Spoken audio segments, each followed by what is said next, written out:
Mexican American, Dominican, Peruvian U.S. citizen, Colombian, Taíno, Puertorriqueño, Venezuelan, Caribbean, Latinx, Miami, Cuban, Central American, Mexican,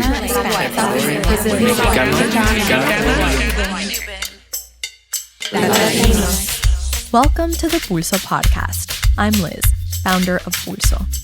We bring you the untold stories and unheard voices that make up our history, our culture, nuestra gente.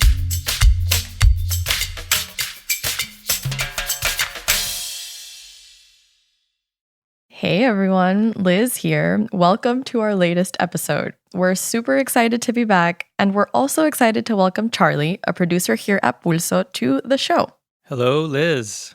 Hey, Charlie. It's weird to see you from behind the scenes now in front of the mic. How does it feel? Normally, I might be nervous, but I also am the editor for the show, so I know if I really mess it up that bad, I am just going to get rid of it, and no one will know but you.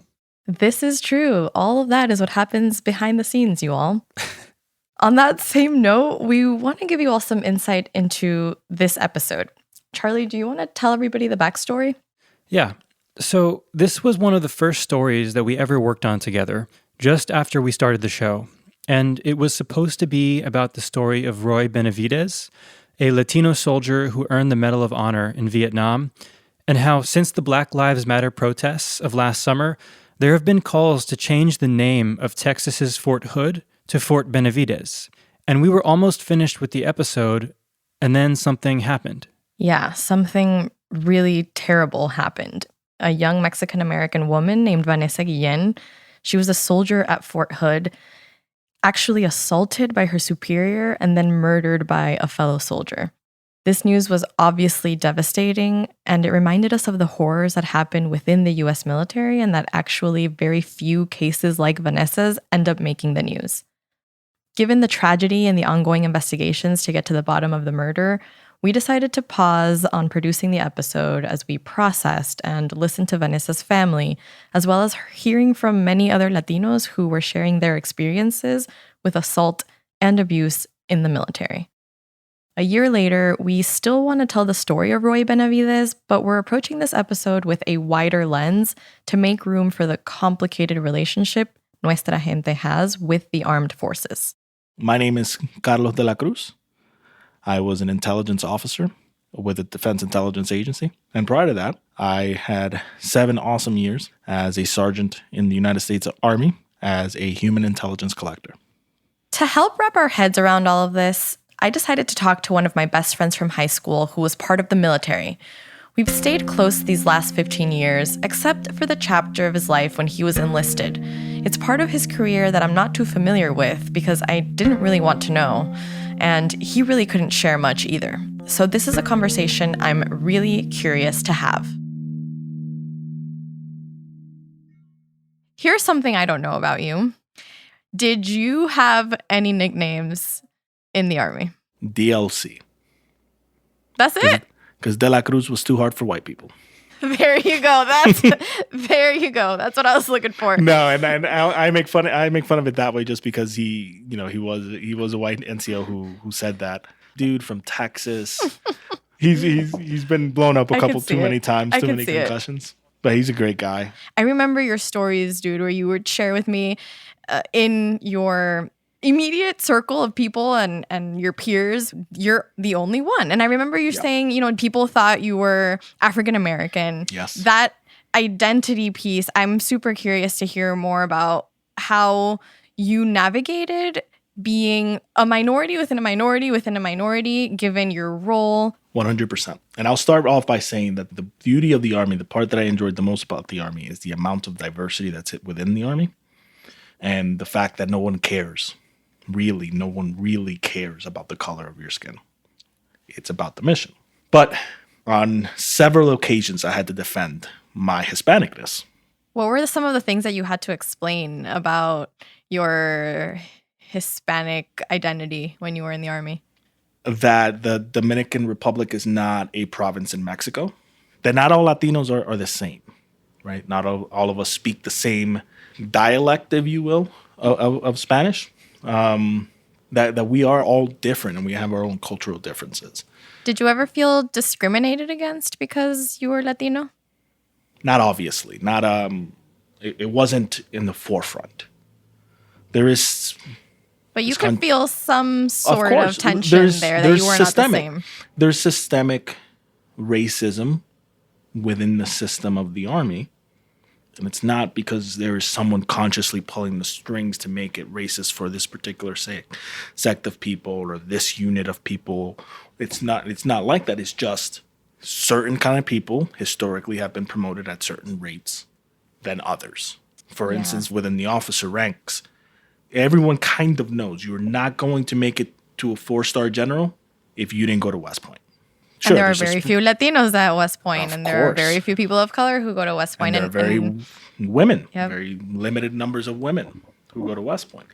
So it's one of those things that systemically it ends up kind of being that way. But person-to-person interaction, we all recognize that the uniform, the flag, is the most important.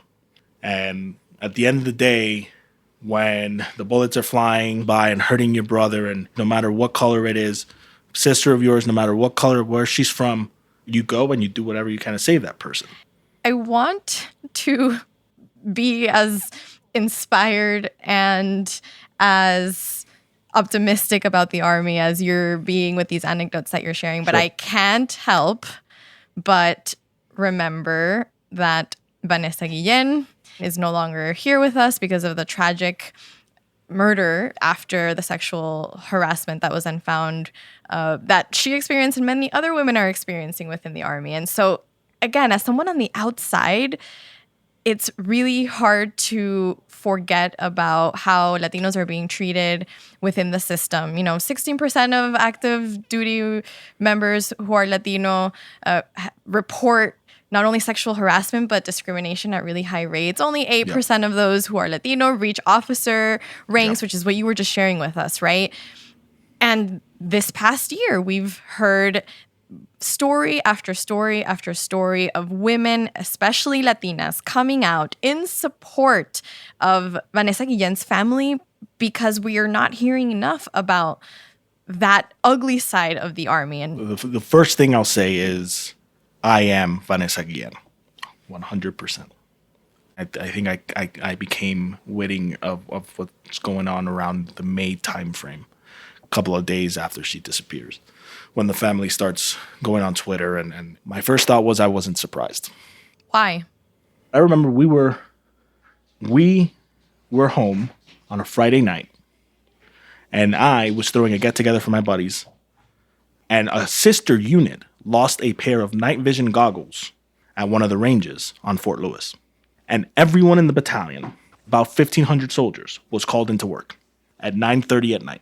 I wonder, when Vanessa disappeared, and at 4 o'clock she doesn't show up to formation, if there was a similar call in that unit. I am willing to put everything on the line that there was not. She wasn't night vision goggles. She was just a private.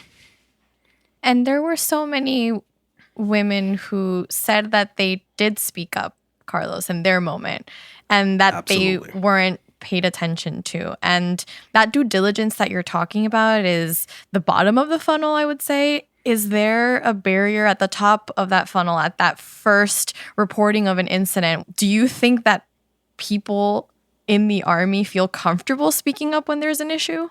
No, Why? because in some way, shape, or form, it comes against the mission.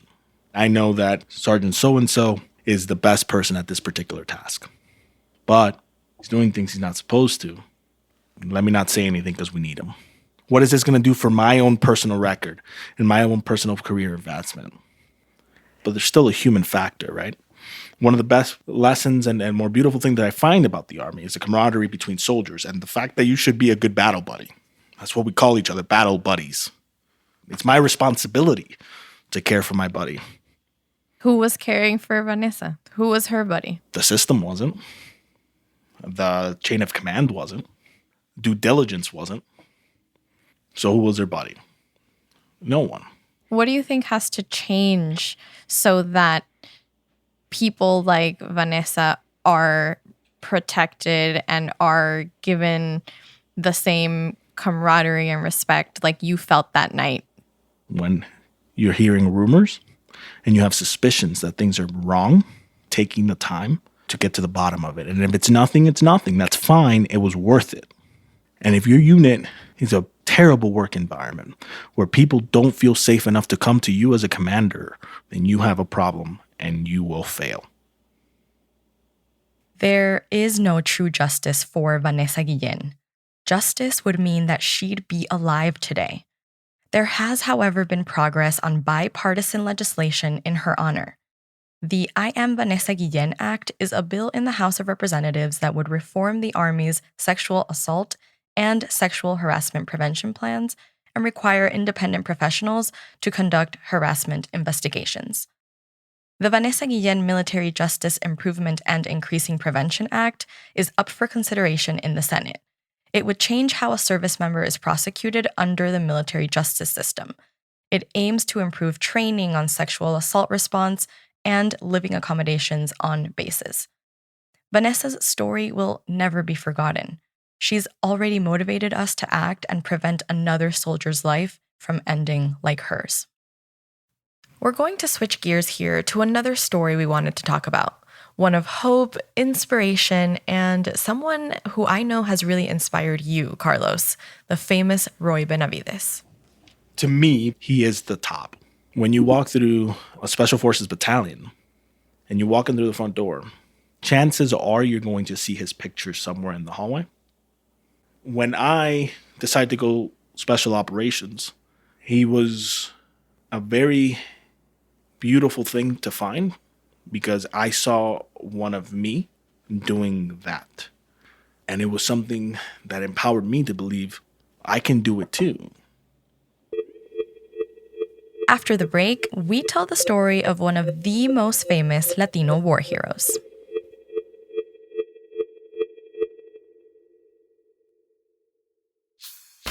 Pulso is a nonprofit media startup that reaches over 1 million Latinos across the country with our news, history, and culture stories that keep the pulse on nuestra gente.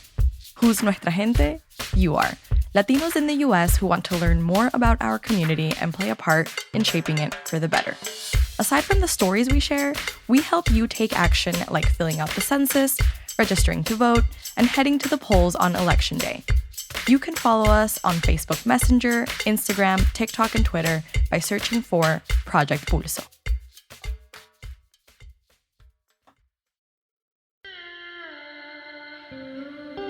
Roy Benavidez had a tough upbringing. He grew up in Lindenau, Texas, a little town about 200 miles from the Mexican border. It's the kind of town with a post office, a general store, and not much else. When he was born in 1935, there were less than 60 residents there. His father, who's a Mexican farmer, and his mother, a Yaqui Indian, both die by the time Roy is 8. So he and his brother have to go live with their aunt, uncle, and 8 cousins in El Campo. But in El Campo, he would see signs outside of stores saying, "No blacks or Mexicans." White folks in town would sometimes throw quarters on the street and laugh at children fighting over them. As for Roy and his siblings, they spend their days working in cotton fields from sunrise to sunset, exhausted and hungry. There reached a point where he had enough of living that way. He decided to get out the only way he knew how. Here's Roy. I dropped out of school and I ran away from home. I'm not proud of that. I needed to learn the skill. I needed an education. I joined the Texas National Guard, and I heard about the airborne. I heard about that extra pay that you get for jumping out of airplanes. But the darn recruiters never told me what the training was like. For every mistake that you make, you do push-ups. Despite all those push-ups, Roy's a pretty happy guy. He found a home in the military, and for the first time, he felt stability and purpose in his life. He was sent to Korea, then Germany, and eventually came home to marry his longtime girlfriend. Things were looking up. Yeah, so things are finally going well for Roy. But by this point, it's 1965.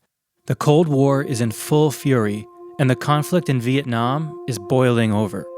The U.S. is supporting the southern Vietnamese government which is being overrun by communists from the north. So the army sends soldiers and advisors to train the local militias. One of those advisors is Roy. He's an educator. He is a brother. He is a leader of Vietnamese people who become soldiers and who become militiamen. He is leading them to defend their homeland. Okay, let's back up for a sec.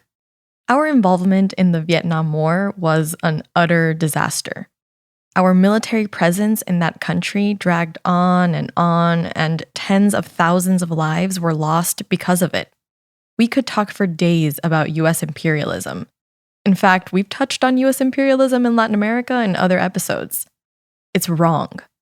US warmongering has caused disastrous conditions across the world, and as my team and I often discuss, ironically, it's in part what has fueled the massive migration to the US from Central and South America. It's really complicated. We're no fans of war here at Pulso, but we are fans of nuestra gente, and Roy is worth celebrating. So Roy is in southern Vietnam, and he's in charge of training the local soldiers. But as the war creeps closer, he's becoming more and more involved. And while on a patrol, alone, deep in the jungle, he takes a step that will change his life. He steps on a landmine. A group of Marines hear the explosion and come running to find Roy unconscious and bleeding. He's rushed into surgery, then evacuated back to a military hospital in Texas. There, he's told by doctors that he'll never walk again, and he'll have to be discharged from the military. His future is bleak, not being useful to the army, and he's afraid of becoming a burden to his family. But Roy, being who he is, has other plans. At night, I would slip out of bed and crawl to a wall, using my elbows and my chin.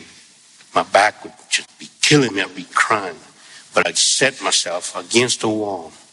I'd stand there and move my toes, right and left, right. Every single chance I got. The nurses would catch me sometime. They would chew me out, give me a pill, a sleeping pill, put me to sleep.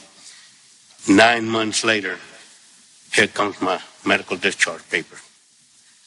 Jumped out of bed and I stood up right before him and I moved just a little bit. He said, "Sergeant, I'm sorry. Even if you can stand up, you'll never be able to walk. If you walked out of this room, I'll tear the papers up." And that's exactly what he did. Months later, he walked out of the hospital with his wife by his side. The Army sends Roy to a desk job back at base in Texas, but he's determined to get back to Vietnam. He spends the next few years training, rebuilding his body, studying tactics and field manuals. Then he undergoes the toughest training in the military, special operations. He becomes a Green Beret. And to give a little bit more insights into what Green Berets are, they're not just tankers, they're not just shooters. They can do it all. They're not SWAT teams, if you will. They are the premier fighting force in the United States Army. That is where the true professionals, the true masters of their craft go to actually make a really big impact on whatever it is that they're touching. A few months later, he's back in Vietnam. His code name is Tango Mike Mike, or TMM, which stands for That Mean Mexican. TMM is deployed near the Cambodia-Vietnam border, where he'll face his greatest test. There had been reports of enemy soldiers sneaking across to attack. Roy was attending Mass when he heard the SOS call. I heard on the radio something like a popcorn machine. Then I heard a voice. "Get us out of here. Get us out of here. Come in and get us out quick." And I saw some helicopter pilot run to the flight line, scrambling. I ran right behind him. I saw a bag of medical supplies, picked it up, went over to my helicopter. Got on the helicopter. We got on with the forward air controller, the guy that's in. He said, "You can't go in there. You can't go in. It's too hot." Little did I know that I was going to spend 6 hours in the hell. Roy arrives to a desperate scene. The group walked right into the middle of 1,000 enemy soldiers. From the air, he can see bullets flying through the trees. It's too dangerous for the helicopter to land near the stranded soldiers, so Roy tells the pilot to go lower, and he jumps from the hovering helicopter and runs to reach the survivors. The next 6 hours are an adrenaline-filled blur. He gathers the scattered survivors together and gives first aid. He calls in airstrikes to hold back the enemy, all under heavy fire. While leading the soldiers through the battle, Roy is shot 7 times, stabbed and clubbed in the jaw with the butt of a rifle. When the rescue helicopter finally arrives, he gets all his fellow soldiers safely aboard before allowing them to pull his own horribly wounded body into the chopper. Then, he collapses. Back at the base, doctors find Roy unconscious and think he's dead, so they lay him with the other fallen soldiers. And they were putting us in body bags. I remember that my feet had been lifted and I was inserted into the body bag and I could hear that zipper coming up and I thought, oh my God, no. My eyes were shut because I had blood all over my face and my eyelids. And I couldn't talk because my jaws were locked and I could hear that zipper coming up. And one of my buddies was yelling at the doctor, that's Roy Benavidez. The doctor said, sorry, there's nothing I can do for him. And that zipper just coming up. I was trying to wiggle in my own blood, and finally, that doctor felt my heartbeat. When I felt that hand on my chest, I made the luckiest shot I ever made in my life. I spit in the doctor's face. So the doctor said, I think he'll make it. Miraculously, Roy survives, but he's just clinging on to life. He's evacuated out of Vietnam and back to the US, where he starts a long, difficult recovery. But he has over 30 serious wounds from the battle, and no one knows whether he'll make it. The survivors from the battle tell the story of Roy's actions to higher-ups in the army. Clearly, his bravery warranted the highest award in the military, the Medal of Honor. But there was a problem. The battle took place across the border from Vietnam, and at this point, the U.S. wouldn't admit to military operations in Cambodia, so the request is quietly buried. It takes Roy over a year to recover, and he stays in the army but isn't able to return to active duty again due to his injuries and constant pain. Finally, in 1976, Roy retires from the military and returns to Texas to try and continue living life the best he can. But his family can tell the war has taken a toll on him. Replaying the battle in his head over and over causes him to act in strange ways. He flinches when he hears a noise and is constantly peeking through the blinds. Between post-traumatic stress, pain from the injuries, and missing the life he had in the army, Roy finds himself searching for meaning all over again. But suddenly, he finds something to take him on a new mission. He learns about the Medal of Honor recommendation that had been buried years before, so he sets out to claim what he earned. The problem is, he can only remember bits and pieces of the battle, and to have any hope of being awarded the medal, there would need to be a full written account with eyewitnesses. But as far as Roy knows, there are no survivors left to tell the story. Roy didn't directly acknowledge this himself, but some believed there were political reasons behind him not receiving the medal. He said, "You were in Cambodia. The army doesn't want to admit that. They'll have to acknowledge you were there. They'll have to acknowledge you were there." Let's sit with that for a minute. Roy may be talking about a secret mission, but this is also symbolic of how invisible we are in the military. Since this country's founding, Latinos have fought and died in every American war. Education level, language barriers, and a long history of discrimination have kept Latinos from advancement in the military. Today, Latinos are the fastest growing demographic in our armed forces, making up about 16% of soldiers on active duty, according to the Department of Defense. Yet we make up only 8% of those who rise to officer ranks. The same year Roy fought his heroic battle, another American soldier fought a remarkably similar one. A white helicopter pilot named James P. Fleming risked his life to save the lives of 6 stranded Green Berets who had been trapped just over the Cambodian border. What was the difference between him and Roy? Well, Fleming was awarded the Medal of Honor just 2 years after the battle. 8 years later, Roy was still fighting to be seen. So at this point, Roy has hit a dead end with his search, but his luck is about to turn around. Enter Chris and Fred Barbie, a father and son duo who are journalists at the local paper, the El Campo Leader News. The Barbies meet Roy and become obsessed with his story. They want to help him find answers, so they write an article about his mission for the medal in their paper. This little story from the local paper gets picked up by an international news outlet and makes it all the way to Australia, where it reaches a man named Brian O'Connor, the radio man who'd sent that desperate SOS call back in Vietnam. It turns out Brian was so damaged by the battle that he'd been living as a recluse in Fiji since the war. But even recluses take vacations sometimes, and while traveling in Australia, he runs into the article about Roy in the newspaper and can't believe what he's reading. The last time he saw Roy was in a body bag. Neither had any idea the other had survived the battle. After reading the long struggle for the Medal of Honor, Brian realizes he's the only one who can help Roy with his mission. They finally connect over the phone, talking and crying for hours, piecing together the fractured memories from that painful day.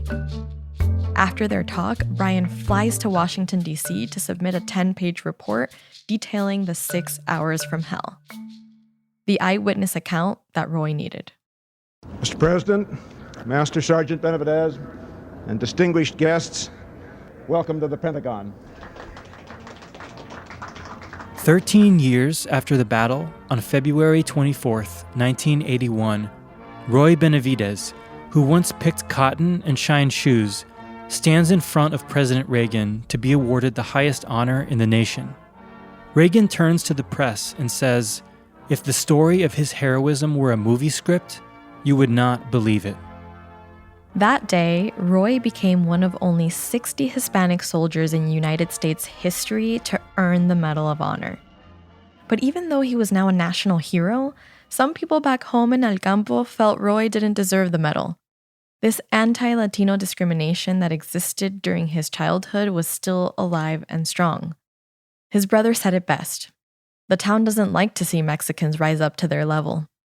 Thousands of other Latino soldiers returned from Vietnam to find a country that treated them as outsiders too. They faced institutional racism, abuse by the police, and often had difficulty accessing healthcare and veterans services. Even Roy, a Medal of Honor recipient, had to fight to keep his own disability aid. Despite these obstacles, that mean Mexican still had fighting left in him. He continued to serve by spending the rest of his life visiting schools and mentoring young people. He wanted to make sure other young Latinos didn't drop out of school like he did. I remember when I was taught in jump school, our old master sergeant would tell me, "Benavidez, quitters never win and winners never quit. What are you?" I said, "I'm a winner." I never forgot those 3 words, never. My life was spared for a reason, and I hope there's a good reason. So, Carlos, recently there's been talk about changing the name of Fort Hood, the military base where both Roy and Vanessa Guillén were stationed, to Fort Benavidez. Right now, it's named after John Bell Hood, a Confederate general during the Civil War. There is an effort to rename it, and it's one that every single person, regardless of race, color, creed, gender, everyone can look at and say, that's inspiring. That is beyond what any of us would ever dream of doing, and that is totally within the ethos of being a warrior. He just means so much because he did so much in a way that was incredibly selfless, looking out for the fellow brother in need. He comes out victorious because of his humanity. His care for another person is really what makes that story so beautiful. You can subscribe to the Pulso Pod wherever you get your podcasts. And if you like what you heard, please leave us a review on Apple Podcasts and tell a friend to give us a listen. Have questions or story ideas to send our way? Send us an email to info@projectpulso.org. The Pulso Podcast is produced and edited by Charlie Garcia and Lisanne Ramos. Additional editing by Steph Amaya Mora. Research and booking by Turilla Chavez, Ray Aguilera, Ana Mendoza, and Saldina Maluf. Original music by Julian Blackmore. Our cover art was designed by Jonathan Torres, and I'm your host, Liz Alarcón. The voices you hear in our intro, that's the Pulso team. Thanks for listening.